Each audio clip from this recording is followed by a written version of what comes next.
Hello student. सो हम start करने वाले हैं ज्योमेट्री, राइट? ज्योमेट्री में triangle, right? Already we are started, we are completed two classes. This is third one. तो ये क्या कह रहे हैं, a triangle can not have more than one right angle, right?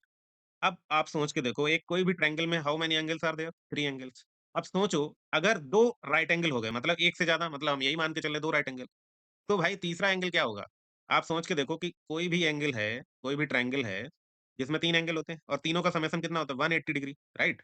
तो ये बोल रहे हैं कि अगर मोर देन वन राइट एंगल अगर हो जाए, ये कह रहे हैं कि नहीं होता है, सही बात है। अगर ये 90 हो गया, तो ये भी 90, एक और राइट एंगल बना दिया, फिर कोण सी क्या होगा? 0। तो ऐसा तो पॉसिबल ही नहीं है बेटा। अगर 2 राइट एंगल बना दोगे, तो एक की साइड ये जाएगी, यहाँ पे भी राइट एंगल बनाओगे, तो इसे इन दोनों को आपस में कनेक्ट ही नहीं कर पाओगे। It means you can not make the triangle, right? अगर किसी ट्रायंगल में आपने दो 90 डिग्री अगर मान लिए, तो आप ट्रायंगल नहीं बना पाओगे। एकदम ये पॉइंट बिल्कुल सही है इनका कहना, ठीक है ना? Now look at the third point, look at the third point. So I am just coming on the third point. क्या कह रहा है? A triangle can not have more than one obtuse angle. What is the obtuse angle बेटा? The angle which is more than 90 degree, more than 90 degree. Obviously, जब आप ये समझिए कि जब एक से ज्यादा राइट एंगल नहीं हो सकता है, तो ऑब्ट्यूज एंगल मतलब एक से ज्यादा 90 से बड़ा एक एंगल से ज्यादा नहीं हो सकती किसी भी ट्रायंगल में। अगर ये इससे ज्यादा होने वाला, सपोज हमने मान लिया 92, तो दूसरा एंगल भी 92, ये ऑलरेडी एक्सीड कर गया है 180 को, बताइए, ऑलरेडी एक्सीड कर गया है, तो मतलब ये भी पॉसिबल नहीं है। बिल्कुल सही है। चौथा पॉइंट क्या है? In a right angle triangle the sum of the other two angles acute angle is 90 degree. Obviously, अगर राइट एंगल ट्रायंगल है बेटा, राइट एंगल, अब ये देखिए, दिस इज राइट एंगल, ठीक ना? Remaining angles are less than 90, because कोई भी ट्रायंगल में टोटल एंगल कितना हो सकता है? 180, 90 is already gone. Then remaining दो एंगल के बनाने के लिए कितना बचा है? 90 डिग्री। तो अगर एंगल ए और बी हैं, तो दोनों का सम कितना हो सकता है बताओ? एंगल ए और बी का सम कितना? 90 हो सकता है, और ये दोनों ही एंगल 90 90 से कम होंगे। इसीलिए क्या बोलते हैं, in right angle the sum of the other two angles. अगर टू एंगल्स मतलब एक्यूट एंगल, इनका क्या होने वाला है? 90 डिग्री। बिल्कुल सही बात है। In every triangle at least two angles are acute, obviously, otherwise you can not formulate the triangle. अगर कोई भी देख लीजिए, आप सपोज ये ट्रायंगल बना रहे हैं, so this is obtuse angle because it is having more than 90 value, and this is less than 90, this is less than 90, so means what? The triangle must have two two acute angle, right? This point is also correct. अब क्या कह रहे हैं ये? If two angles of the triangle are equal, पहले इसको एक बार rough करते हैं। So यहाँ पे देखिए क्या कह रहा है? If two angles of the triangle are equal, suppose this is going to be your triangle, ठीक ना? There are two angles are equal, this one and this one. The two angles of triangle are equal to the two angle of any other triangle, means that एक और triangle है जो इस तरीके से है, जिसमें मैंने बोल दिया ये एंगल इसके बराबर है, मतलब इस वाले के एंगल के बराबर ये है और इस वाले के एंगल के बराबर ये है। क्या कह रहे थे? ईच टू ईच मतलब this is equal to this one from this equal to, then the third angle of the both triangle also equal. Obviously ये भी इक्वल होने वाला है। अब रीजन समझिए उसका। रीजन क्या है भाई? हमने क्या बोला था? Angle is directly proportional to the length of the in front side. मतलब अगर एंगल ए की बात कर रहे हैं, एंगल ए की बात कर रहे हैं, तो ये प्रोपोर्शनल होगा बीसी साइड के। एंगल बी की बात कर रहे हैं, ये प्रोपोर्शनल होगा एसी साइड के। एंगल सी की बात करें, ये प्रोपोर्शनल होगा किसके? एबी साइड के। क्लियर? अब देखो, अगर अगर किसी दो ट्रायंगल में अगर किसी दो ट्रायंगल में आपस के एंगल अगर बराबर हो गए, अगर ए किसी ए डैश एंगल ए के बराबर हो गया, बी डैश एंगल दूसरे ट्रायंगल के बी के बराबर हो गया, तो मतलब इसके सामने वाली साइड जो है, इसके सामने वाली side B dash C dash equal हो गई किसके? बीसी के। हो गई कि नहीं हो गई? और बी डैश के सामने वाली साइड मतलब ए डैश सी डैश साइड किसके बराबर हो गई? एसी के।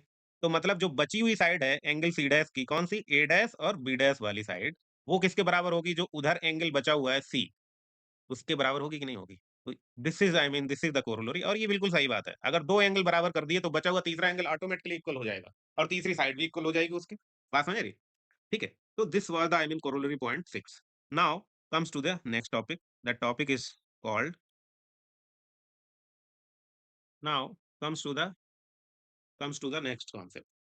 कॉन्सेप्ट क्या है? These are called congruent triangle. This is very important topic बेटा, ठीक ना? There are many variant of the congruent similarity, ठीक ना? क्या कह रहे हैं कि two triangle set to be congruent to each other if if one placing if on placing one over other. मतलब अगर कोई एक ट्रायंगल ऐसा है, ठीक ना, इसी के ऊपर एक सिमिलर ट्रायंगल लाके आपने रख दिया, ठीक है ना? तो इसको क्या बोलेंगे? Congruent, congruent triangle. अब इसका मतलब क्या हुआ कॉन्ग्रुएंट ट्रायंगल का? ट्रायंगल, इसका मतलब क्या हुआ? इसका मतलब ये हुआ बेटा, अगर कोई भी ट्रायंगल के ऊपर आप एग्ज़ैक्ट सिमिलर ट्रायंगल ला के रख दे रहे हो और वो बिल्कुल एग्ज़ैक्ट उसको क्या कर ला रहा है? ढक दे रहा है आई मीन, राइट? सो इसका मतलब क्या हो गया बेटा कि all the angles of the suppose this is the triangle 1, this is triangle 1 which is called ABC, ठीक है ना? And another triangle that is DEF, DEF. सो आप ये देखिए कि आपने इसको इसके ऊपर जब रखा देन एग्ज़ैक्टली ये सिमिलर था, ठीक है ना? It means what? इससे हम क्या पता कर सकते हैं कि एंगल ए यहाँ पे देखिए अगर इन ट्रायंगल्स की बात कर लें, this is first triangle and this is second triangle. यहाँ पे देखिए एंगल ए किसके बराबर होगा बेटा? एंगल ए किसके बराबर होगा? एंगल बी के, बिल्कुल सही बात है। एंगल बी किसके बराबर होगा बेटा? एंगल ई के, देखो जो exact position angle, right? Angle C किसके बराबर होगा? एंगल एफ के। अब देखो एंगल ए के सामने वाली साइड क्या है? That is BC, that is BC और डी के सामने वाली साइड क्या है? That is EF, EF. इसीलिए यहाँ पे देख लीजिए डी मतलब बीसी बराबर क्या हो गई? बीसी बराबर क्या हो गई? ईएफ हो गई। ठीक ना? In the similar manner AB किसके बराबर हो गई? डीई बराबर हो गई। एसी किसके बराबर हो गई? डीएफ के बराबर हो गई। Then we can say triangle ABC congruent to the triangle DEF and this is the symbol, this is the symbol of congruency, है ना? Congruency. It represent congruency, congruency, right? So congruency भी बोल सकते हो, कॉन्ग्रुएंट भी बोल सकते हो, ठीक है ना? क्या होता है? इक्वल्स टू लगा होता है एंड उसके ऊपर कुछ इस टाइप का एस बना होता है, right? So this symbol is represent the congruent. ठीक है ना? So now read. In fact, the two triangles are congruent if they have exactly the same shape, same size. Obviously, अगर उनका same shape है, same size है, then they are going to be congruent. All the angles, all the side of the one triangle equals to the corresponding angles to the other sides of the other triangle. Then it is also going to be congruent. ये बात भी बिल्कुल सही है, ठीक है ना? Triangle with the same shape means the angle of the one triangle equals to the angle of the other triangle. Right, बिल्कुल सही. The triangle with the same shape mean the side of you see same shape means and same size. Same size means the side of the one triangle is equals to the size of the other triangle. If I'm saying that two triangles having the same shape, it means what? It means what? The angle of the one triangle is equals to the exactly equals to the angle of the another triangle. Okay. Now I think you are clear with these 2 points. Now comes to the another point.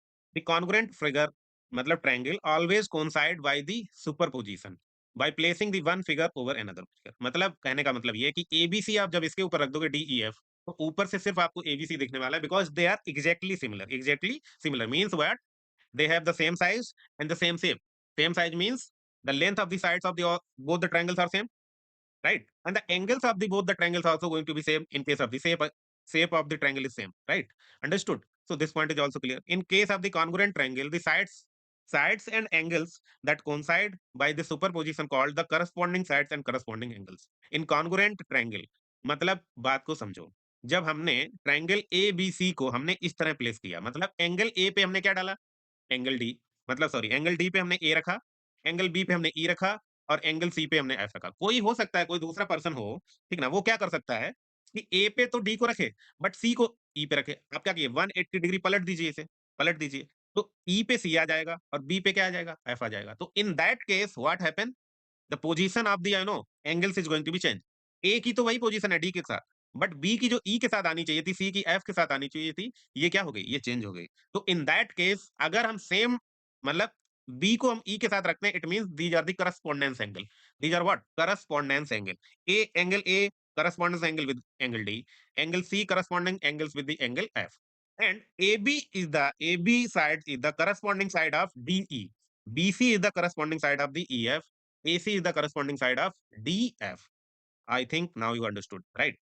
So क्या बोल रहे हैं congruent triangle the side and angles are coincide by superposition called corresponding sides and corresponding angles which already I'm explaining what is the corresponding sides corresponding angles right the corresponding sides lies opposite to the equal angle obviously I already explained to you you know corresponding side क्या है AB A B equal to the D but इनका angle कौन सा है A B का angle कौन सा है सी ए बी साइड का एंगल कौन सा है फ्रंट वाला होता है सी तो A B corresponding to DE ठीक है ना अब इसके सामने बैठा है C C corresponding angle of what F ठीक ना यही वो बोले corresponding sides lies opposite to the equal angles and corresponding angles lies opposite to the equal side means that अगर हम बी के बोले corresponding angle B equal to the corresponding angle E it means corresponding B angle की side क्या है ए सी और corresponding ई की corresponding side क्या है डी मतलब A C is equal to D E F understood यहाँ पे मतलब ये है कि angle B equals to angle E, but इनकी साइड्स क्या है अपोजिट वाली, that is A C equals to what,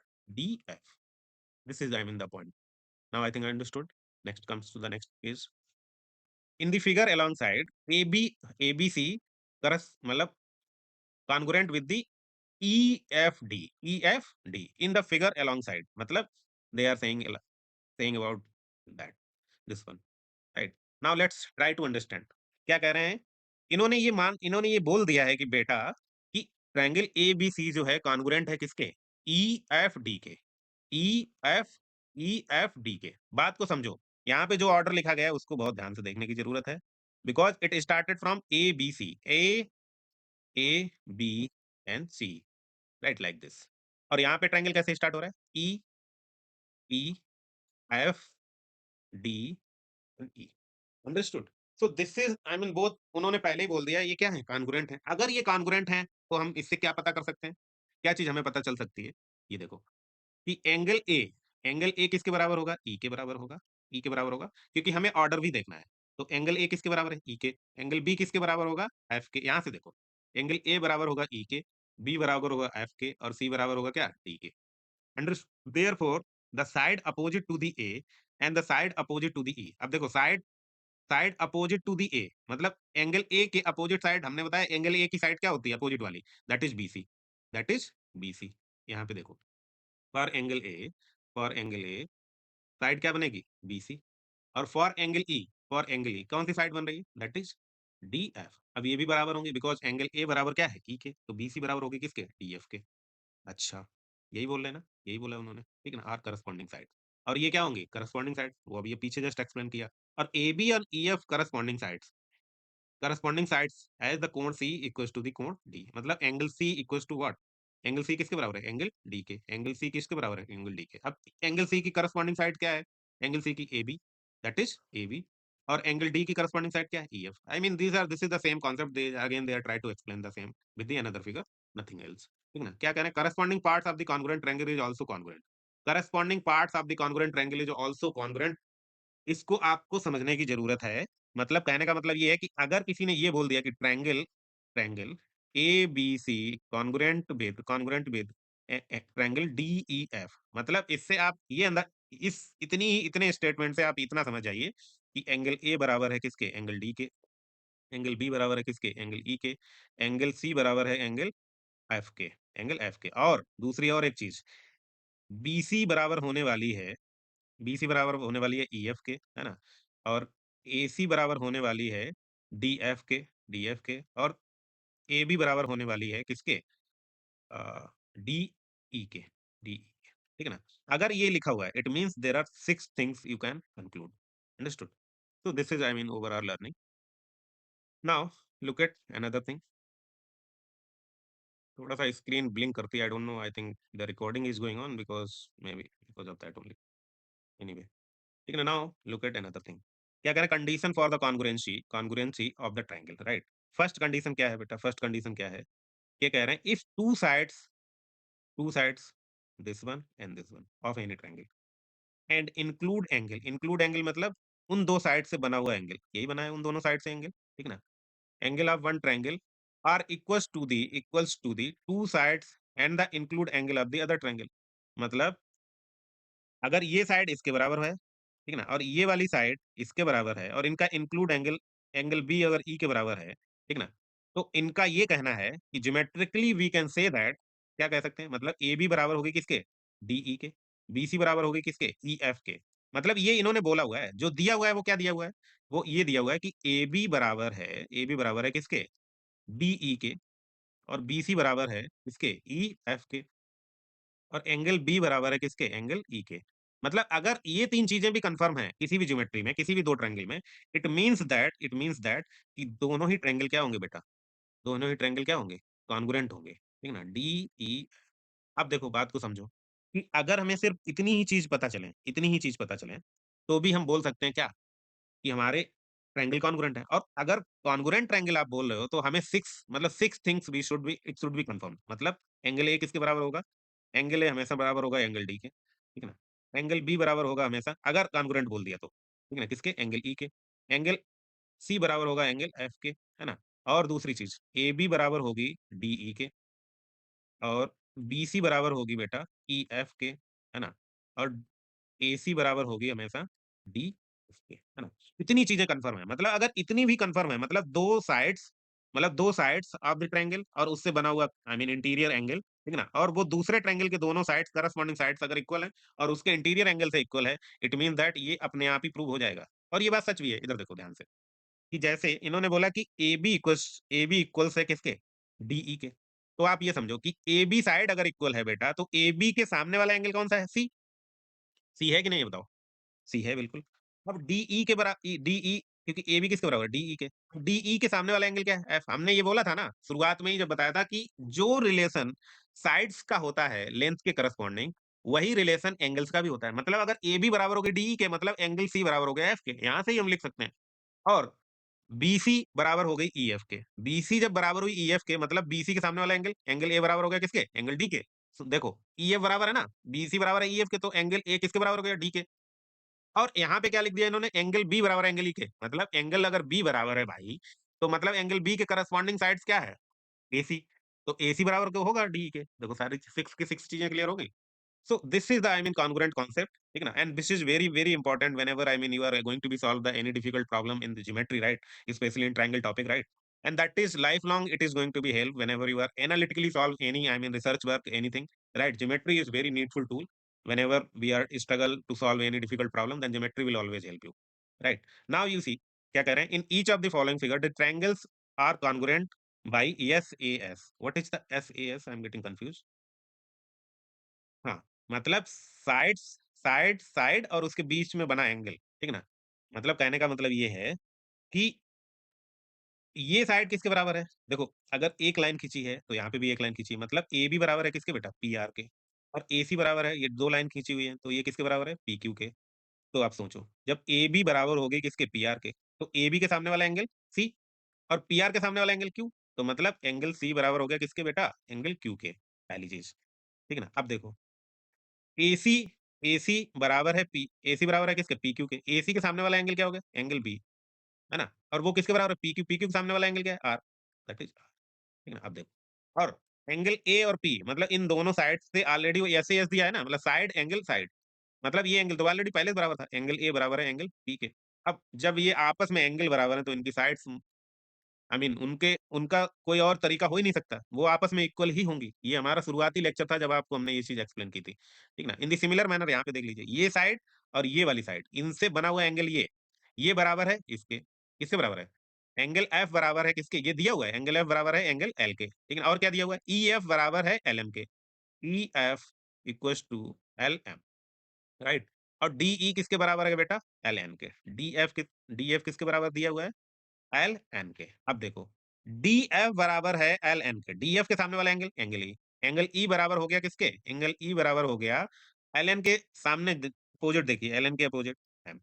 angle E बराबर किसके हो गया? एंगल एम के, ठीक ना? अब ई एफ किसके बराबर हो गया? Angle D. So E F किसके बराबर है? L M K. L M K मतलब एंगल एम के, ठीक है ना? अब देखो सारी चीजें हो गई। जो ऑलरेडी एंगल दिया हुआ था इन्होंने, एंगल ई बराबर क्या दिया हुआ था? एंगल सॉरी एंगल हाँ, एंगल एफ दिया हुआ था एल के बराबर। तो एफ के सामने वाली साइड देखो, एफ के सामने वाली side that is DE equals to angle L के सामने वाली साइड एमएन। देखो सारी 6 की 6 चीजें आ गई। तो अगर 6 पैरामीटर्स अगर आपस में इक्वल हो जाएँ 2 ट्रायंगल्स के, राइट? मतलब तीनों एंगल करस्पॉन्डिंग एंगल सेम हो जाएँ और करस्पॉन्डिंग साइड्स अगर तीनों एंगल सेम हो गए तो अपने आप करस्पॉन्डिंग साइड सेम हो जाएँगी, right? So that's how we are able to I mean find the congruency with the triangle, right? In the similar manner, they are also explaining here whatever I explained above, right? Now just come to the another point. You see beta, whatever they are explaining, that I have already this first explanation is written down, right? And the second one is written in the coming page, right? This one. So now I think you understood what the concept of the congruency, ठीक ना? So part today's lecture, that is more than enough. Tomorrow we will discuss, I mean, how the rhombus we can, I mean, pa- do the partition to convert into, I mean, congruent triangle, right? I will explain to you, right?